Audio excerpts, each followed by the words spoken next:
Hello everyone. Welcome to the Non-Sleep Rules series. Today is the first episode titled, I Found a Set of Rules for My New High School. Rule number 1, don't answer your mom. Wishing you an enjoyable listening experience. Let's begin. I woke up to the stinging smell of gasoline filling my lungs. My head was pounding like a drum. I blinked, realizing I wasn't in my bed anymore. I was sitting on a yellow school bus, the old, clunky kind from the 90s, with peeling paint and the smell of moldy leather seats. Around me, dozens of other students were groggily waking up, their faces pale with confusion. Outside the window, there was no familiar neighborhood, just a thick white fog, so dense you couldn't see a foot in front of you. The bus slammed on its brakes, tires screeching against gravel. The doors hissed open, letting in a draft of freezing air.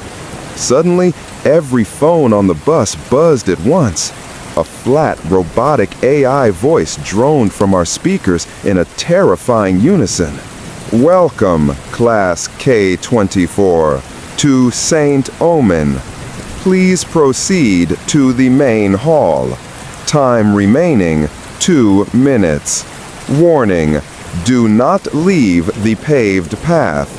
Do not make eye contact with the hall monitors. What the hell is this? A guy in a red hoodie 2 rows ahead screamed, his voice cracking. I don't go to this school. I want to go home. He shoved the emergency exit open and scrambled off the bus. But instead of running toward the rusted gates, he sprinted back into the fog, thinking he could escape. Help! Is anyone... Ah! His scream was cut short. It was replaced by a sound that made my blood run cold. A wet, crunching noise, like snapping dry branches mixed with the chewing of raw meat. That fog wasn't just weather. It had teeth, and it had just eaten him. We didn't need to be told twice. We held our breath and walked straight through the rusted iron gates of St. Omen High School. Inside, it was colder than the grave. The hallway stretched endlessly, lined with gray, battered lockers. Standing guard were the hall monitors in bright red uniforms. They stood still as wax statues. I tried not to look, but out of the corner of my eye, I saw it. Their faces were completely flat. No eyes, no nose, just a wide, impossible smile stretching from ear to ear. A deep, ominous bell tolled. I was shoved into the first classroom, room 101. The room was decaying, paint peeling from the walls like dead skin. But the thing that froze the air in the room was the homeroom teacher. It was a towering entity, easily 7 feet tall, its head brushing the ceiling. It wore a dusty black suit, its arms hanging down past its knees, and its face was a blank sheet of pale, smooth skin. No features at all. It picked up a piece of chalk.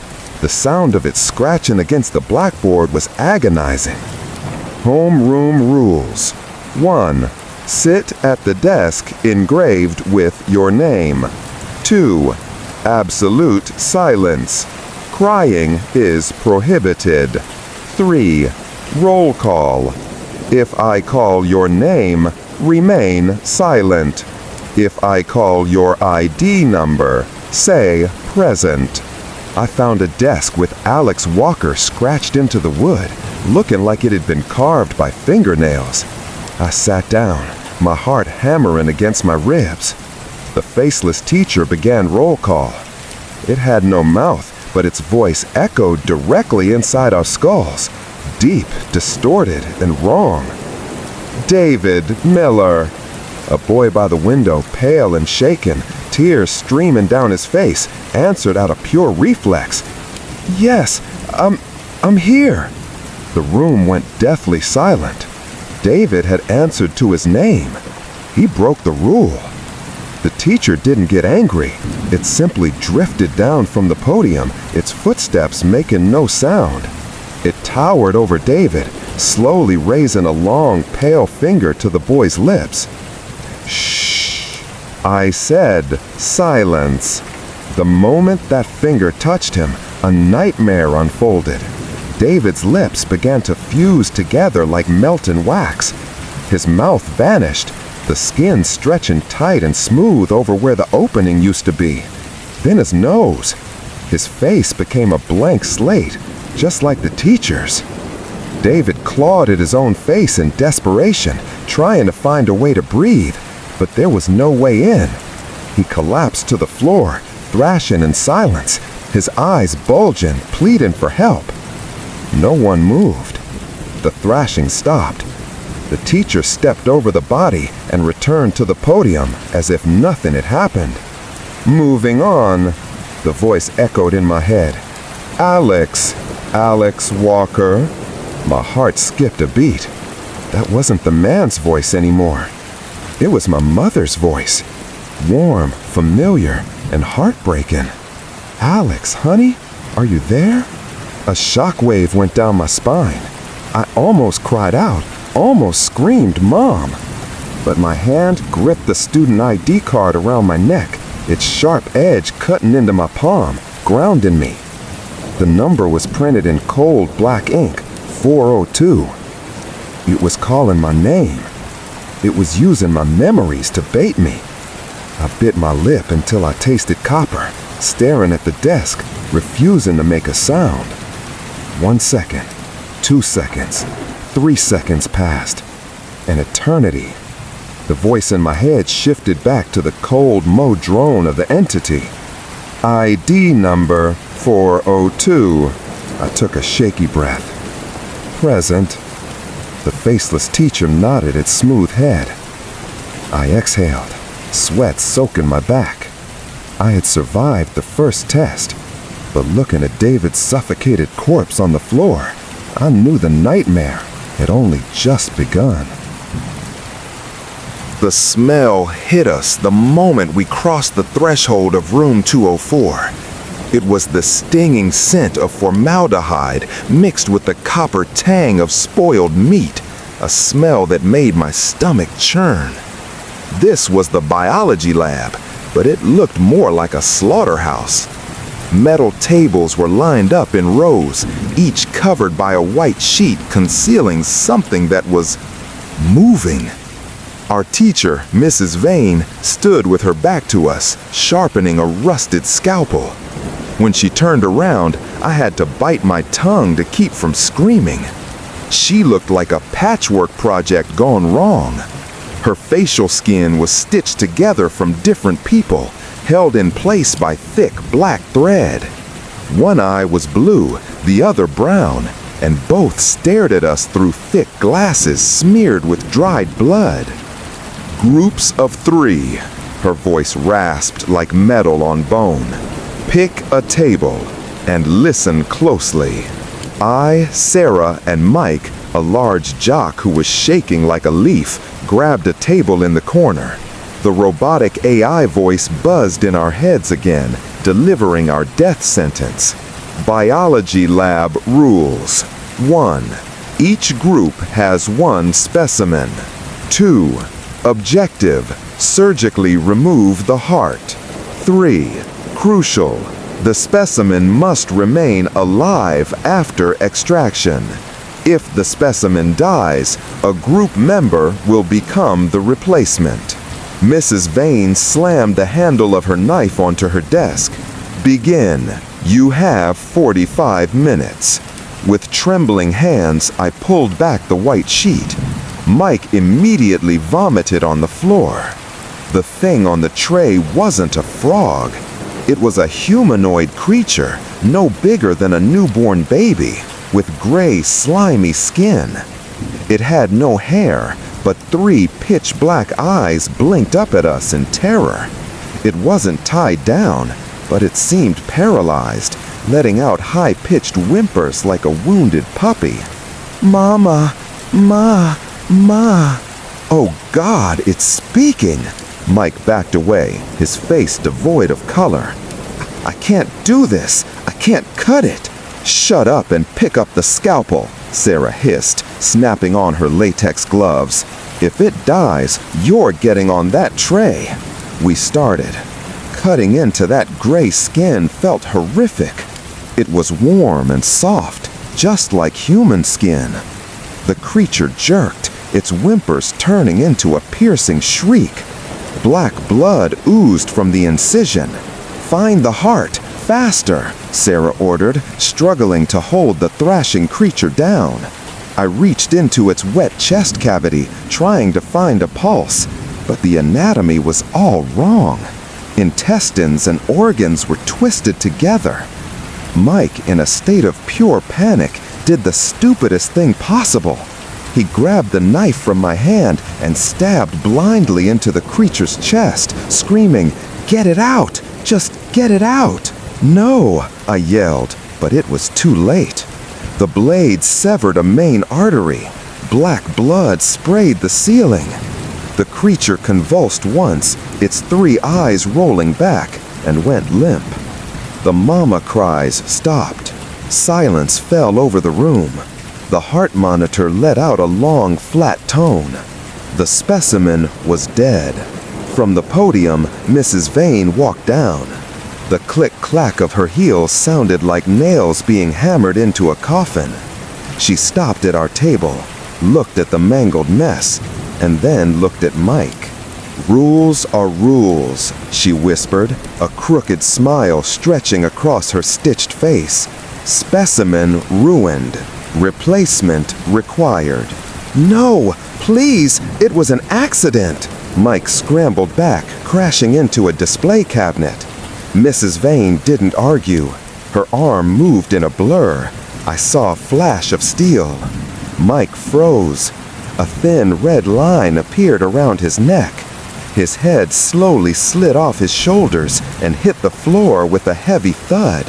Strangely, there was no blood. His headless body remained standing, then mechanically climbed onto the table and lay down in the exact spot of the dead creature. "This group has one chance left," Mrs. Vane pointed at Mike's headless corpse. "Find its heart, or you're next." I nearly fainted, but Sarah slapped me hard. "Focus, Alex, look!" She pointed at Mike's chest. There was no blood, no organs spilling out. Inside Mike's chest cavity, it was empty, except for a tiny porcelain doll, beating rhythmically. Thump, thump. "The heart," Sarah whispered, realizing the truth. The rules said heart, but not a biological one. Everything here, they're fakes, they're puppets.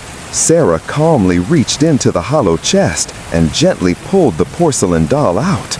The moment the doll left the body, Mike's corpse turned to dust, leaving only empty clothes on the table. The doll in Sarah's hand continued to beat, glowing with a faint red light. "Done." Sarah held it up. Mrs. Vane squinted, looking disappointed she didn't get to kill more of us, but she nodded. "Pass." The bell rang, saving our lives. We sprinted out of the lab, leaving behind the smell of formaldehyde and the pile of ash that used to be Mike. My legs were jelly, but I knew I couldn't collapse. The speakers just announced our next destination, the cafeteria. And in this hellhole, lunch was definitely not for humans. We were pushed by the crowd of survivors into the cafeteria. The moment I stepped through the greasy double doors, an unnatural, violent hunger slammed into me. It wasn't normal hunger, it was primal. My stomach cramped, acid burning my throat, and my mind went blank with one single thought: eat. I need to eat now. The cafeteria was vast, like an abandoned factory, lit by flickering fluorescent lights. But the most terrifying thing was the staff. The chefs were morbidly obese men bursting out of yellowed uniforms. They wore rotting pig masks and held giant ladles dripping with a thick brownish sludge. The speakers crackled again, the voice sounding like wet chewing mixed with static. Lunch announcement. Nutrition is mandatory for survival. Those who refuse to eat will be on tomorrow's menu. Selection rules. 1. Stay in line. 2. Choose your tray. Red tray, premium, or blue tray. 3. The golden rule. You must finish everything on your tray. No leftovers. I stood in line with Sarah. Ahead of us, the path split. On the red tray side, the smell was intoxicating. Grilled steak, fried chicken, rich gravy. The trays were piled high with juicy red meat, steaming hot. On the blue tray side, the only option was a bowl of gray, lumpy sludge that smelled like a sewer mixed with rotting garbage. "Which one?" I whispered, throat dry, eyes glued to the steak on the red tray. My logic screamed it was a trap, but my starving body wanted to run toward it. "Don't be stupid." Sarah dug her nails into my arm, dragging me toward the blue line. "Look closely. There's no such thing as a free lunch in hell." A boy ahead of us couldn't resist. He bolted for the red tray. He grabbed a steak, eyes wild with joy, and shoved a handful of meat into his mouth without even using a fork. "So good, it's so good," he moaned. But then I saw something that made my hunger vanish, replaced by pure bile. When he finished the steak, he didn't stop. He looked at his own hand, his eyes glazed over. Under the red tray's hallucination, his fingers must have looked like sausages. "Still more, still more." He opened his mouth wide and bit down on his own index finger. Crunch. The sound of bone snapping was crisp. He chewed on his own finger with delight, blood pouring down his chin. Then the middle finger. He was eating himself alive, feeling no pain. "Stop looking." Sarah shoved a blue plastic tray into my chest. "Eat before you go crazy like him." I looked down at my tray, a bowl of gray slime. Upon closer inspection, the rice was moving. It wasn't rice. It was thousands of tiny white maggots swimming in the foul sauce. "Eat it," Sarah ordered, already forcing a spoonful into her mouth. She looked green, gagging, but she swallowed. "The rule says finish it. If you vomit, you break the rule." My hands shook as I raised the spoon. The smell made my eyes water. I closed my eyes, shoved the spoon in, and swallowed without chewing. It felt slimy, sliding down my throat before hitting my esophagus. It tasted like sour milk and dirt. Ugh, I covered my mouth, my stomach convulsing. "Swallow it," Sarah hissed. "The chef is watching." I looked up. A pig-masked chef was standing right by our table, clutching a meat cleaver, staring at me through the black holes of his mask. He was waiting. One gag, one drop of vomit, and I would be ground meat for the red tray. I forced myself to swallow again and again. Tears ran down my face. I ate like a machine, trying to ignore the squirming sensation in my gut. 1 spoon, 2 spoons. The sound of popping maggots in my mouth echoed in my ears. Finally, the bowl was clean. The pig chef nodded and walked away to find another victim, a girl who was trying to hide her food under the table. Her scream followed the sound of his cleaver slamming down. Sarah and I stumbled out of the cafeteria. My stomach felt heavy and alive. We had survived lunch, but seeing the students frantically gnawing on their own limbs in the red section, I wondered if the price of survival was too high. The speakers chimed again, cheerfully cruel. "Hope you enjoyed your meal.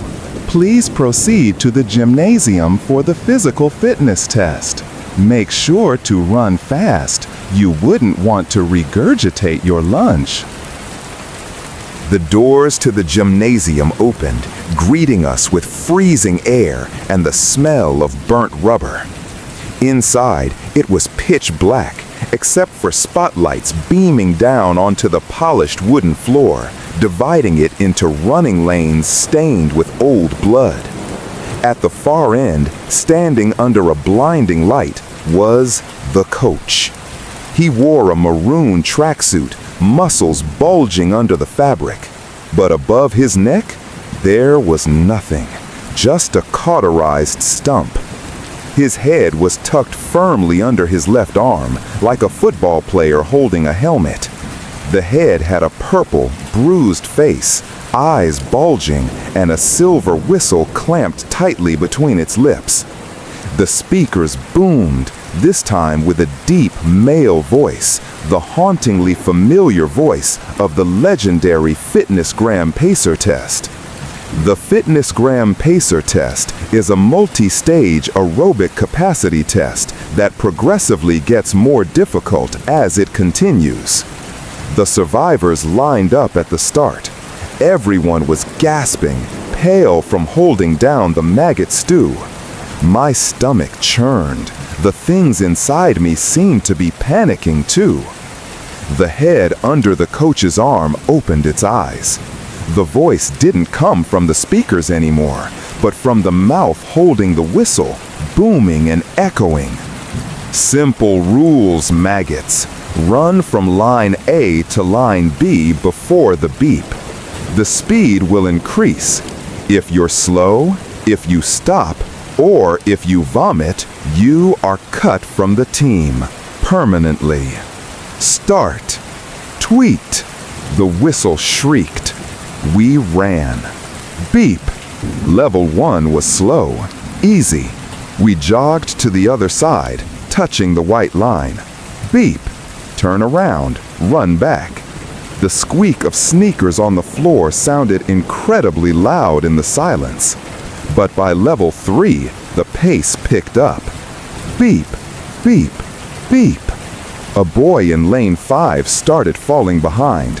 He clutched his stomach, face twisted in pain. The moment the beep sounded and he hadn't touched the line, the wooden floor beneath him liquefied. It opened up like a giant black mouth. No explosion, no fire. He simply fell into a bottomless void. His scream echoed up from the deep dark before cutting off. The floor solidified instantly, as if he never existed. "Run! Don't look!" Sarah yelled, her breath hitching. Level 8. We were sprinting now. We were like shuttles frantically darting back and forth. My lungs burned like I was inhaling fire. My stomach cramped violently. Beep. 2 more vanished. A girl tripped, and the floor instantly swallowed her legs. She clawed at the wood, screaming, before being dragged down. Level 12. Only about 10 of us left. My legs felt like lead. My vision was swimming. I looked at Sarah. She was fading. Her face was chalk white, sweat ruining her makeup. She was half a step behind. Beep. Sarah touched the line with a millisecond to spare. I can't, she wheezed, hands on her knees. Too fast. I looked at the coach. He stood still, the head under his arm grinning maniacally. He wasn't tired. He was a machine. We were meat. This race had no finish line. He would increase the speed until the last person dropped. The rule said the last survivor wins. But at this rate, there would be no survivors. Beep. I had to run. But if I ran, Sarah would die, and I would die at the next level. There had to be another way. I stared at the coach's head. Where did the beep come from? Not the speakers. It came from the rhythm of his whistle. He controlled the pace. He was the countdown clock. Suddenly, a crazy idea sparked in my brain. A loophole. The rule said, run from line A to line B before the whistle. It didn't forbid us from running somewhere else after the start whistle. And most importantly, the test only ends when the whistle signals the end. Tweet. New lap starts. Everyone turned and bolted for the finish line. Sarah tried to drag her feet, but I didn't run to the line. I turned around. Summoning every ounce of adrenaline left, I roared and sprinted straight at the coach. "Alex, what are you doing?" Sarah screamed behind me. The coach didn't expect this. The eyes on the severed head widened. His headless body stepped back, raising a hand to grab me. But I was faster. Desperation turned me into a bullet. I slid across the polished floor, dodging his massive arm, and lunged for the head tucked under his armpit. It was slippery with sweat and cold as ice. I yanked it free from his grip. The headless body stumbled, losing balance, and crashed to the floor. I rolled, hugging the head tight. The mouth tried to snap at my fingers. I didn't hesitate. I punched it in the jaw to dislocate it, took a deep breath, and jammed my own mouth over the silver whistle still stuck between its lips. I blew as hard as I could. Tweet! A long, piercing, deafening whistle blasted through the gym, drowning out everything else. The game over. Instantly, everything stopped. The black pits opening in the floor froze and slammed shut. The coach's body, which was scrambling toward me, froze mid-motion like a statue. The spotlights cut out. The sound system glitched, letting out a terrifying screech. Error, error, test complete.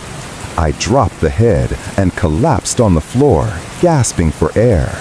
Sarah limped over and fell beside me, sobbing uncontrollably. "You're crazy, Alex," she laughed through her tears. "You're actually crazy." I looked up at the dark ceiling. We were alive. I had beaten the Reaper at his own game. But right then, the massive double doors at the end of the gym slowly creaked open, revealing a blinding white light. An exit or another trap? The speakers chimed one last time. The voice was no longer robotic. It was polite, soft, and infinitely more terrifying. Congratulations, valedictorian Alex Walker. You have graduated from the beginner's course. Please step up to the podium. The white light from the gym doors was blinding, stinging my eyes. But I didn't care. It was sunlight. It was the exit. It was freedom. Sarah and I supported each other, limping away from the darkness, the smell of blood, and the headless coach. "We did it," Sarah whispered, her voice breaking. "It's over, Alex." We stepped through the threshold, but the air that hit my face wasn't a fresh breeze. It smelled of chalk dust, old paper, and rotting wood. The white light vanished. I blinked, my eyes adjusting to the dim yellow glow of a filament bulb. I wasn't at the school gates. I wasn't at the bus stop. I was standing on a wooden platform, high up. Below me were rows of battered desks arranged in perfect lines. The walls were peeling gray paint. The blackboard behind me was covered in neat white handwriting. This was room 101, the first classroom. "Why?" I turned to Sarah. "Why are we back here?" But Sarah didn't answer. She was standing next to me, but something was wrong. She was getting taller. I heard her bones cracking, stretching painfully, but she didn't scream. Her neon blue hair was fading, turning jet black, pulling itself into a tight, severe bun behind her head. Her nose ring, her earrings, the metal was being swallowed by her skin, healing over into a smooth surface. Her torn punk clothes rippled and reweaved themselves into a gray, stiff, conservative skirt suit. Sarah turned to look at me. Her rebellious, lively eyes were gone, replaced by hollow, sunken sockets that held nothing but cold obedience. "Stand up straight, Mr. Walker." Her voice wasn't hers anymore. It was cold, robotic. "The students are arriving." Mr. Walker? I looked down at myself. The floor seemed further away. I was growing unnaturally tall. My head brushed against the ceiling. I looked at my hands. My fingers were lengthening, stretching into spindly, pale twigs, bone white and smooth, devoid of fingerprints. My sweat-soaked t-shirt was gone, replaced by the sleeves of a dusty black suit jacket that smelled of old chalk. Panic, absolute and primal, flooded my system. I wanted to scream. I wanted to ask what was happening. I brought my hand to my face. There was nothing there. Where was my nose? Where were my eyes? And most horrifying of all, my fingers grazed over a patch of smooth, taut skin where my mouth used to be. I had no mouth. I couldn't scream. My scream was trapped inside my chest, echoing in my own skull like a voice from the bottom of a well. Bong, bong, bong. The school bell tolled. The admission bell. The classroom door, the same door I had walked through as a victim, creaked open. A new group of students walked in. Young faces, terrified, confused. A boy in a hoodie, a girl with glasses, the strong ones and the weak ones. They looked up at the podium. They looked at me. In their eyes, I saw the reflection of the pure terror I once felt. They were looking at a monster, a 7-foot-tall, faceless entity in a black suit. A static shock ran through my brain. A stream of cold data invaded my mind, wiping away the fear, the memories of friendship, the survival instinct. All that remained were the rules. I picked up a piece of chalk. My long alien hand moved across the blackboard with practiced ease. I didn't need to speak. My voice, the deep, distorted voice of the system, echoed directly inside the children's heads. Welcome to St. Omen. I am your homeroom teacher. I scanned the trembling students below. I could feel their heartbeats. The scent of their fear was as sweet as a morning breakfast. Rule number 1, absolute silence. Deep inside, the last shred of Alex Walker screamed in the void. But on the outside, my monster body simply stood still, waiting for a student to break a rule, so I could teach them a lesson about eternal silence. That's the end of today's episode. Thank you for listening. Goodbye and see you next time.